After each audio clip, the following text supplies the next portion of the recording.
Today's episode is brought to you by online class student G. Marie Pasquarelli. If you've been waiting to take the online writing class brought to you by the School of Laughs, now's the time with a special 20% offer all the way through the end of the year. That's right, enter code BETTERCOMEDY at checkout and get 20% off the silver edition of the stand-up comedy Level 1 writing class online. You can find that class at schooloflaughs.com and check the online writing class link. Thanks, G. Marie. Welcome to the School of Laughs podcast, brought to you by schooloflaughs.com. Whether you're an aspiring comedian, a part-time pro, or a speaker who wants to become funnier, this is the podcast for you. We'll break down tools, tips, and techniques to help you get bigger, better, and more bookable.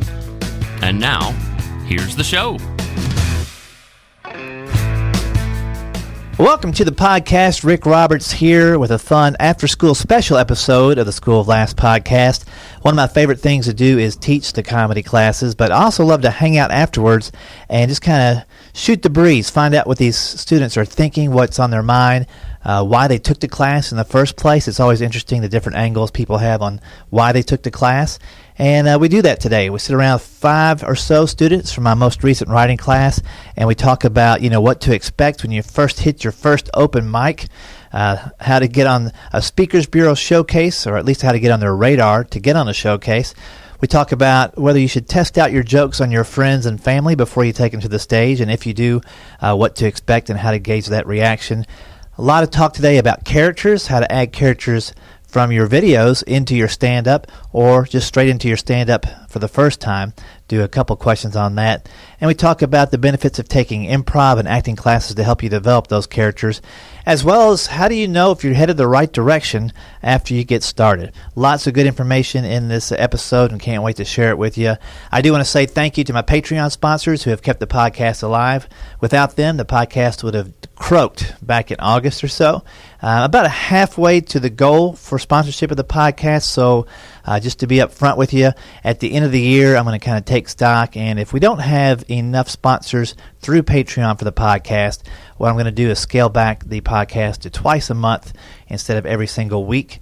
Since we've got about half the sponsors that I was looking for, I'll just do about half the shows that I'm doing. But it does take a lot of time, and sponsoring the podcast has been a big help, at least mentally, for me to commit the time each week to do it. Even though it is one of my favorite things to do, I still have my stand-up comedy career going full steam ahead, and I have to carve out time to do the podcast. So if you're thinking about sponsoring, feel free to go ahead and log in to schooloflaughs.com/Patreon.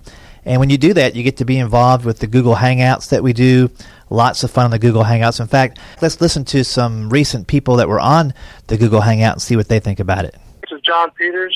Just wanted to thank you for the Patreon Google Hangouts I just got off of a couple hours ago. Really enjoyed it. It's great being online, seeing your face and listening to your wisdom, your comedic wisdom. Plus also hanging out with other comedians. I laughed a lot, and it really helped me putting my jokes together, learning proper joke structure, but more importantly, the encouragement that comes from talking to other comedians and seeing the different places they are in their comedy growth. And so I was very encouraged by that hangout. Looking forward to some more. I'm getting addicted to Google Hangouts with Rick Roberts. This is Rhonda Corey. I just hung out with Rick and some of the other Patreon sponsors. Today, each of us brought a joke that we were working on, and together we were able to hash it out. If you're not a Patreon sponsor, you're missing out. So there you go. That's what they said, not what I said. They're enjoying the Google Hangouts and everything that goes along with Club 52. So maybe you want to be part of that. Again, just check out schooloflaughs.com/Patreon. That's Patreon for more information. All right, let's get into this week's episode, an after-school special right here in Nashville, Tennessee. Well, welcome to the podcast. Rick Roberts here. We're doing an after-school special. We just finished the third of 3 writing classes, and I've got a handful of students that stuck around to kind of pick my brain and find out some more things about comedy that maybe we didn't cover in the class. And first up, why don't you introduce yourself and tell them why you took the class in the first place? Hi, my name is Cassandra. I'm a musician, and I took the class out of curiosity and for fun too, but also because I wanted to improve my stage banter and find out maybe if this is something that I could do on the side for fun as well as being a musician. And what do you think? You think it might be something you could do on the side? If I survive my first open mic, maybe. Yeah, so is that Maybe. the first open mic's a tricky one, right? Is Yeah. that what you're wondering about? That's what I was wanting to know about today. I was wondering, now that we've concluded the class, what happens on the day of your first open mic, and how do you not die in the process of completing your first open mic if you complete it? Yeah, the first open mic is going to be super nerve-wracking no matter how you approach it. So just know that right off the bat. Maybe that'll relax you a little bit, but it's going to be weird. I do recommend visiting the venue and watching the open mic the previous week or maybe 2 weeks before you go up, so you kind of get a feel for it. And you'll also see who hosts the show, and when there's a dead spot in the show, or maybe before the show even rolls, if you see that they're the person that runs it, ask them, I might be trying this next week or maybe in a couple of weeks. First off, what time should I get here to sign up? What's that process like? Is there a number I'm supposed to call? Should I be here by 6 o'clock for an 8 o'clock show? Just find out that info so you know who to connect with. How much time would I get? And would I know in advance when I go up in the show, or is it just drawing names out of a hat? Kind of learn the process. So at least when you first want to go up on stage, you don't have to worry about all that. You can kind of troubleshoot that the week before, 2 weeks before. Then the first open mic, you're going to walk in there and you're going to feel like everybody's staring at you. You're like, they know I haven't done this before. Everybody, they already think I'm not funny. It's going to be all the stuff rolling in your head, and you're going to be trying to find reasons to leave the room. Like, you know what, my cat probably needs to be fed again. I need to get out of here. Or I really should be doing this other thing. And you're going to want to walk out. I think everybody feels it. It's just the way it is. You're anxious. But just take some deep breaths. Just relax a little bit. I advise not drinking too much before your first time on stage, because then it's going to be a blur anyway. You might think it's going to relax you, but it may relax you so much you can't enunciate. But people do their own thing, whatever you need to do to get in your zone. And then you'll know ahead of time the 4 or 5 minute set, whatever you got to do, so you've had time to prepare that. And really look that set list over a lot. You might get there an hour before the show starts because you have to sign up, and just look at your set list. It's going to be tempting to talk to a lot of people and just be social or whatever, but just look at your list. Make sure you know the first thing you're going to say when you hit the stage and the last thing. If you get lost in between, you can go right to your last thing. You don't want to get up there and try to remember your first thing, so just practice saying your first couple of lines. Say it in your head. Then when it's time for you to get up there, I still to this day, after 25 years, I take 3 or 4 really deep breaths and just kind of calm myself down and get the oxygen in my blood so I can be thinking clearly.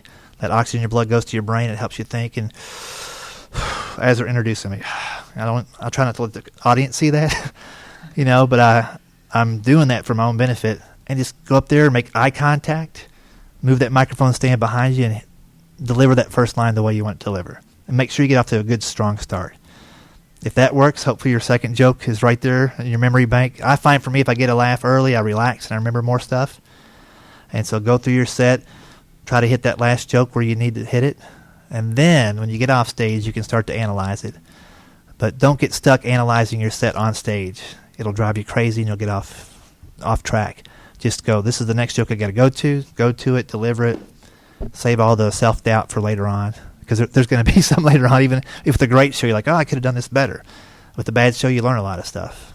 But just know that it's not going to go the way you think it's going to go. It's not. Any show I do now, I picture before how it's going to turn out. It's never the way. They're either better than I thought they were going to be, or they're different than I thought they were going to be. They're never worse than I thought they were going to be. It's just, it was not exactly what I envisioned. And just make peace with that. Go back, listen to your set the next day, maybe 2 days later. If you listen to it that night, you still might be amped up and like, oh man, I did suck, 2 days later, you might go, no, they were laughing. I just didn't give myself a chance to hear it. And then just reload and come back the next week. And I would say, plan on doing 10 open mics before you quit. Don't just do one and go, that didn't work. Do 10. Give yourself the minimum of 10 before you decide if you like doing the open mics or not. Because I think if you do 10, you're going to find you did some good ones. If you do one, it's 50-50 chance. But as you do more, you increase your chance to succeed. And you'll find places where the open mics are better for you or more supportive, but still do the other ones that are hard so you get better in tough situations. Does that make sense? Yeah. I don't have a follow-up to that. Absolutely. So I just took the class for the first time. This is the first time I've ever actually written a joke. I don't have that many of them. And so I know it's a limited amount of time that you have to pick your jokes. So should I read my jokes to my friends when I'm trying to pick jokes for the open mic? It wouldn't hurt, but don't get hung up on if they don't laugh. Because what I find when I run it by my wife, if she doesn't laugh, it's probably a pretty good joke. But at the same point, your friends are going to probably laugh a little bit just because you're in a vulnerable spot trying out jokes on your friends, and they know that, so they're going to probably give you a courtesy chuckle. But really look at them for that big. If you get a big reaction, that's probably a realistic reaction. If it's a little comedy chuckle, it may not actually be funny yet. Yeah, I think they think it's funny that I just took the class. Right. So that's, not really a good indicator. But then also, I clearly think all the jokes are funny because I wrote them. Sure. So something inside me thinks they're funny. But, is there, besides actually going out and doing it, is there any way to get another indicator of whether it's total loss? If you can write a super short version of that joke as a tweet, if you're on Twitter, tweet the joke out and see if you get a response. And if you get 0 responses, either you don't have enough followers or it didn't connect. But if you got a decent-sized following and you start tweeting stuff out, it'll give you a barometer. Not every joke you tweet that gets a lot of reactions is going to be funny on stage, so just know that. But if a lot of people like it and start sharing it, it probably has more to it. So same thing with Facebook posts or however you put it on a meme, put it on Instagram. But there's now a lot of advantages in media that I didn't have when I first started. You can kind of get a feel for it. And a lot of times in the comments, somebody will comment something that becomes a tagline for you. So if they like the premise and the setup and the punchline, they tag it with something, just say, hey, I'm going to use that. And just tell them right there, I'm going to use that. So you just got to tell them I got to use it, and then that's cool? That's cool. Okay. Should you worry about somebody stealing material from social media? I wouldn't. People are going to will steal. And sometimes you'll never know. Sometimes it'll come back really fast. Hey, this guy just took your joke.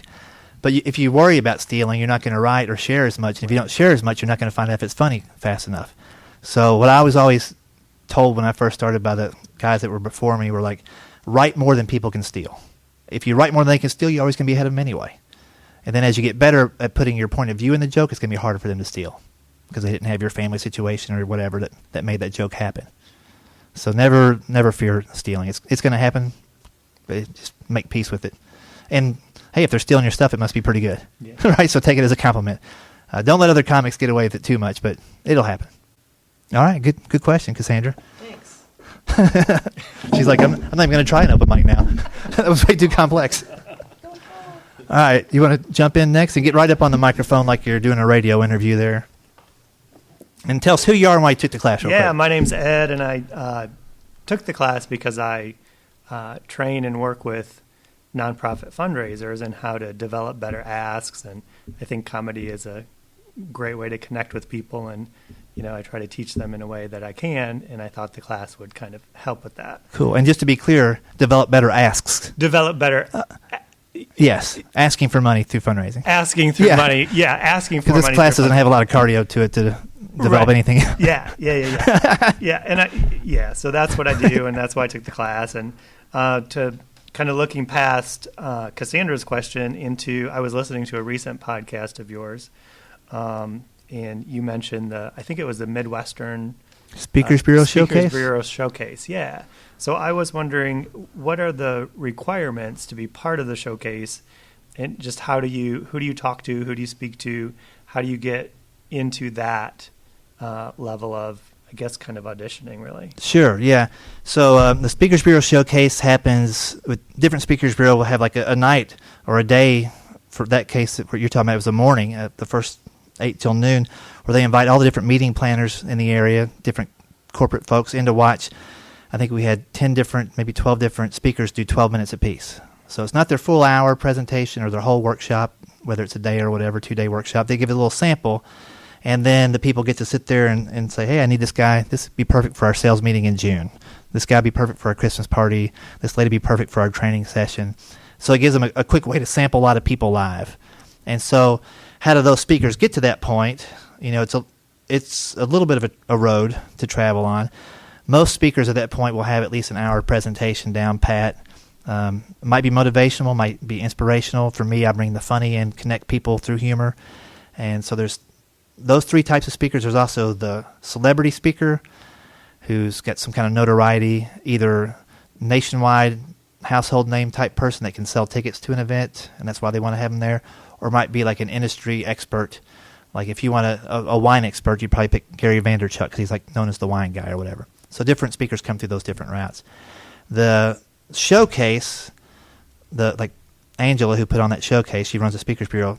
She wants to make sure first there's a diverse amount of speakers, different types, so that people coming can find something that they're looking for. So you might have a great speech on whatever it is, but they might have 6 other speakers that are speaking on that same topic that she knows better. So it might be 6 years before you get into her rotation for that slot. Think of it as slots, But to get on her radar, what you'll need to be doing is, you'll need to have some video of you doing your program or your speech or your presentation. It doesn't need to be a full hour, but it should show enough interaction that it gets their interest. And so it should look as professional as the people that are on that showcase. So one thing you could do right now is go to the Midwest Speakers Bureau Facebook page or website and look at the video clips on that site of the speakers they had. So they recorded that one, so you'll see that everybody's going to have like a blue background on that one, but go to their personal website and see what their quality of video was there, because that's what got them to the showcase. And look at the quality of their promotional materials. Look at the quality of their contact form, the response, all that stuff that makes them a good business person as well as being a speaker. So do you have a topic in mind that you would speak specifically on, or that you do now, or that you might do? Nothing specific, right now, but just kind of it piqued my interest in the previous podcast. So, I mean, because does the piece that you send into Angela or whoever's putting the showcase on, does that need to be does it need to be a performance, or can it be? It should be a live sample. Okay. So say you were going to put on a 1-hour program to help nonprofits get better response for their drives. Sure. And that's something you're an expert on, right? Right. So you'd put together probably no more than 3 takeaways in that speech. If it's an hour speech, a lot of studies show if you try to teach people more than 3 things an hour, they start blocking stuff out. And then build up some personal stories of how you learned how to do this. Like before I did the certain kind of ask for money, I used to do it this way, and here's what my results were okay. Then I changed this, and that's what I can teach you guys here to do in the next 20 minutes. And so give them a takeaway so when they go back to the office, they are already happy and spreading your name around and tweeting out your message and all that kind of stuff. And so you want to do that speech, and you want to do it a lot, get good at it, then start recording it. And there's places you can get an audience for free, usually Rotary clubs, Chamber of Commerce sometimes do like lunch and learns. So it's not ideal they're eating while you're up there, or it's not ideal because it's not paid, but you can get a video camera rolling and start and get video of you doing that speech. And then each of those times you also ask them for a letter of recommendation. Maybe what I do now is a video testimonial. I'll take my video camera. I'll let them know ahead of time that I'm going to be doing this so it doesn't surprise them. And I'll say, hey, after the program, it's important for me to get a quick testimonial. And if I can just get that on my video camera, that'll be great. I can post it on my website, and I'll have somebody transcribe that too. And so now you've got video testimonial of you on stage in that place. Then you got somebody that hired you in that space, and you can kind of start making these little mashups, little promo clips. And so when they go to your website, you'll need to have a website. You'll be able to showcase these different places where you spoke. You'll have good video clips of you speaking with the takeaways in there. And you might have a 5-minute clip where you just take your 3 best takeaways and sew them together. And then the testimonial from the client that hired you, and maybe even people that were in the audience. We came here to this thing. We come every month. This is the first time anything's ever made sense. Ed was great. He gave us all these great takeaways. And you start putting that into a little package on your website, so when you try to contact somebody like Angela from that Speakers Bureau, she sees, he's already speaking. He's got testimonials. He's got a professional-looking website. I think we can put this guy in our slot. It'd be great. So it's a process, but you're capable of doing all that stuff, and you've got expertise. Right. And then if you get to that spot, I can take you some other directions with it. But it's something to be thinking about. Yeah. Thanks, Rick. Very good. All right. Tell them who you are, why you sat in on the class again. Okay. My name is Jason Cronin. Actually, this is my second time here. And actually, every time I come to the class, I get more and more out of Rick's comedy classes. I've taken all of Rick's comedy classes and highly recommend all of them. Hold on, I'm going to record that. Sounds good. I'm not paid for this now, so this is a free promotion. But I always loved comedy throughout my whole life. I feel like I'm a very witty person, but I never wrote it on paper. And I love performance. I've done anything from dancing, and I'm actually a personal trainer and exercise physiologist. And my real goal is to actually do comedy-style fitness where I make my clients laugh while I'm working out with them, as well as I want to do guest presentations with comedy at wellness conventions so that I can make people laugh and give them more of the funny during the serious conference, maybe at the end of the day for recreation or for like just relief, comic relief at the end of the day. Excellent. Or do guest speaking. I did anti-bullying and I made it funny, which was a good idea. There you go. For kids with anti-bullying. So I have wellness and anti-bullying background. So that's excellent. And what's your question today? Oh, the question is about doing character work. So due to the fact that I'm a trainer, I started working on a country-style personal trainer, and I wanted to incorporate that in my act, but I haven't done that. And it's kind of using like a southern-style, kind of, not to be mean, redneck-style voice. And I want to see if that would go into my act, but I haven't tried it yet. So I want to see what your outtake is on that. So you do it in your personal training for fun? I do it in my sketches. I do redneck style personal training sketches with like using ratchet straps on trees, call them strap ups, and all this other stuff with the redneck voice and a mullet haircut. Right. And so you're making little videos of this. Videos, and I put them on my I have a cooking show that I do, comedy style cooking show, where I put them in sketches that are improv sketches as the commercials. It's like healthy eating. Commercials going into your redneck workout. Yeah, redneck, and they think they're real commercials, but it's actually improv sketches. Gotcha. That are done with other comedians in the area as well. So and that's working. So you just wonder if you can bring that into your stand-up. Yeah, as just like a small 2-minute bit talking about what would a redneck personal trainer sound like, and maybe do the voice and the movements. Well, I think what's great is you've already got the stuff online to back you up, so you can pretty much say, "Hey, I do stand-up, but I want to let you know about this other stuff I do. I actually do some redneck workouts, and if you don't know what that's like, it's like this," and do a little sample of it, and then say, if you want to know more about that, go to this website or your YouTube channel and get some subscribers that way. You're doing a little live sample of it, and maybe if you have a video that's got more responses than all the rest, it's probably the funniest one, and maybe just do a little bit from that video live in your stand-up. Okay. And I would, now people may disagree with me that are listening, but I would also find a way to involve somebody from the audience while you do that. Okay. So I'm a personal trainer. I do this redneck video series. Sir, would you mind getting up here and help me? I'll teach you something here on stage. It's going to be funny. I know you're funny already. So if you'll find some things that work every single time when you get an audience member out to do that, and that can become a little bit that you do. That's good. It could end up being your closing bit even. Nice. But I find, and again, comics listening will disagree sometimes, but having an audience member on stage for a grand finale it's my favorite thing, because they've listened to me for 55 minutes. I'm going to okay, this last 5 minutes I'm going to make somebody else here the star. You'll forget I was even here, because Ed from accounting is going to be the crazy guy that rocked it out at the end, Nice. So that's one way you can kind of bring it in, make it memorable, and maybe you start recording your shows. You record everything anyway, don't you? Yeah, I do, yeah. So you can take some of those live versions and put them on the YouTube channel next to the clips you've already got. I got it, yeah. And so people see like it's a thing you do other places. That's awesome. So I would try that and see how it goes. Because right now I do a character, but it's not a redneck. I'm like a hip-hop singer, and I write songs basically for comedy, but I do it with a looper or I do it with my drums, and I incorporate that into my show. So I'm doing comical stand-up. Yeah, you're like a one-man band crazy skit machine. Yeah, basically. You're a one-man variety show. I just can't stand still, so I guess that's why. That's my good. Style. So. Well, try out that thing. Get a guy involved on stage or a girl and do a workout thing. And okay. I'd like to see that clip. It's been funny. That'd be good. I'll try that next time. Yeah. Very good. Thanks, Rick. I appreciate it. Jason. Awesome.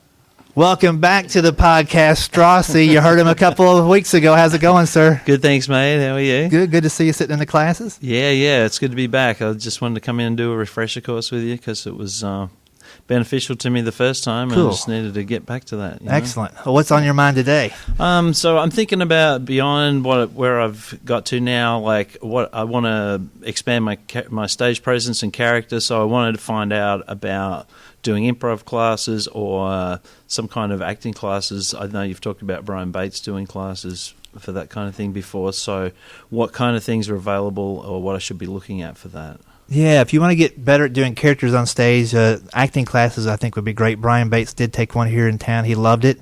Put him in different situations, ready to memorize things and step out of his normal character. And I think you can definitely start to put those little characters into your show in small pieces. Just in any joke you have now, You can include a character's reaction to that joke. So you're having a joke, you're at a restaurant or whatever, and you say something to the waitress and she laughs. Well, you could, or the guy waiter, you could make that guy waiter the voice that you're thinking of experimenting with, and develop that character. So you can take something you already have and insert a character into it. Yeah. And if it doesn't get a laugh, it was just going to be a tagline anyway. It's not a lot of pressure on it. But if it does work, maybe you have a lot of back and forth with that character, and you kind of test the waters with it. Yep. Before you kind of bring it in as a standalone thing. Yeah. So that's one way to maybe look at it. Improv classes can only help you for sure. Most improv classes will do character work where you can't be yourself.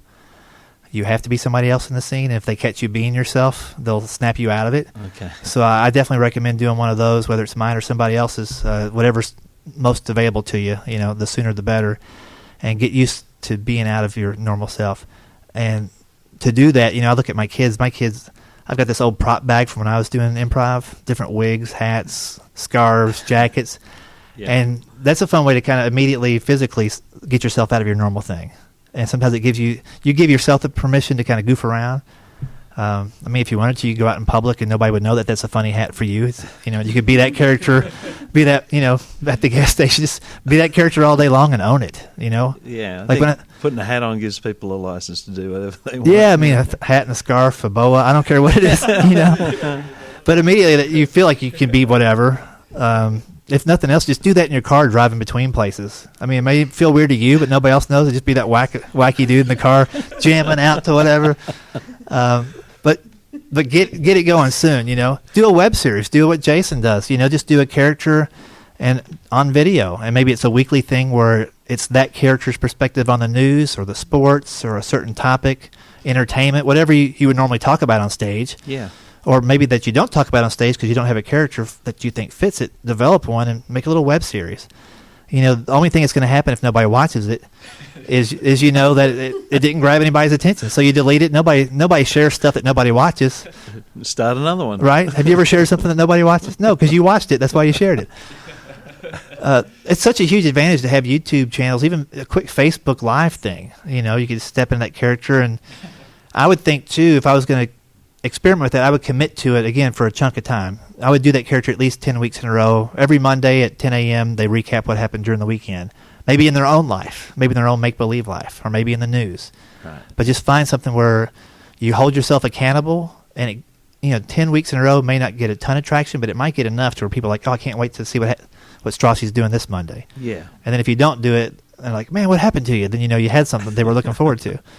Okay. But yeah, find little ways to work it in. Improv is great because, again, they'll force you to be in characters.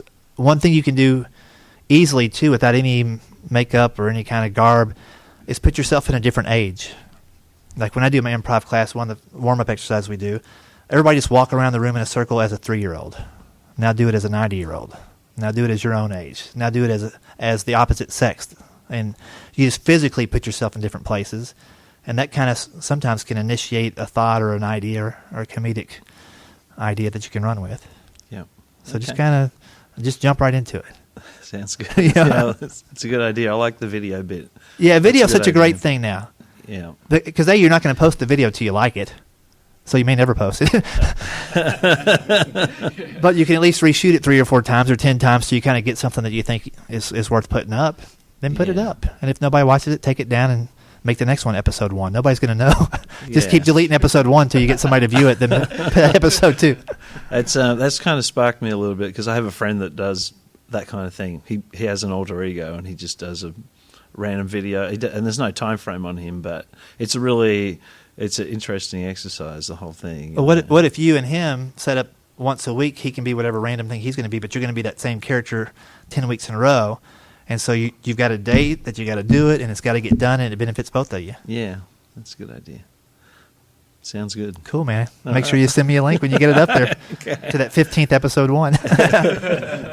It'll be on Strassi.com. Strassi.com. There you go. Let them know where to find you. Cool. Excellent. Thanks, mate. You bet. All right, we got another student stepping up. Tell us who you are and why you took the class first. Well, my name's Scott, and I've always wanted to try my hand at this art form. I've been a stage actor and done improv in my past, and regret I haven't tried to do it sooner in life, but no, it's never too late. Right.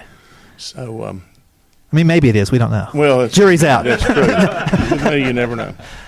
But I just wanted to, get a different perspective, and I have. I mean, this way that stand-up works, the techniques, the structuring of the jokes into bits and material is fascinating. It's different than anything else I've ever done in writing or Cool. anything creative. Cool.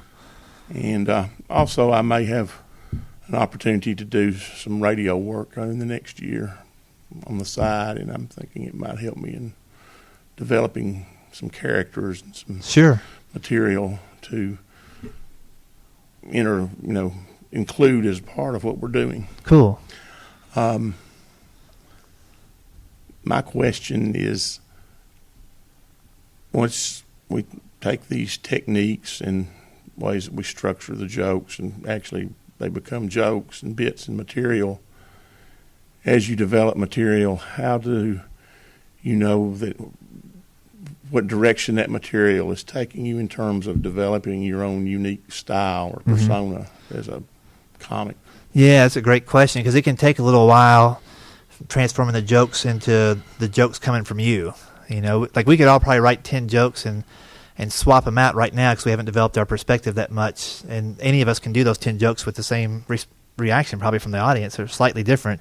But as you get going on, further and further into it, you will start writing jokes that should almost only work for you. I mean, that's the ideal thing. It doesn't happen for everybody. And some people write topical that anybody could take and say. So what signs do you look for that it's working and it's working in a certain direction? One of the best things you can do, and I actually recommended this to some people in my business class that I do online, is ask other people to describe you when you're on stage. So you start to hear what they're thinking. And so if they all come back, if they all use the same words, and you've got a perspective already, and you can determine if that's the perspective you wanted to have or it just happened. Because you may end up developing perspective that's not what you intended to, but it works.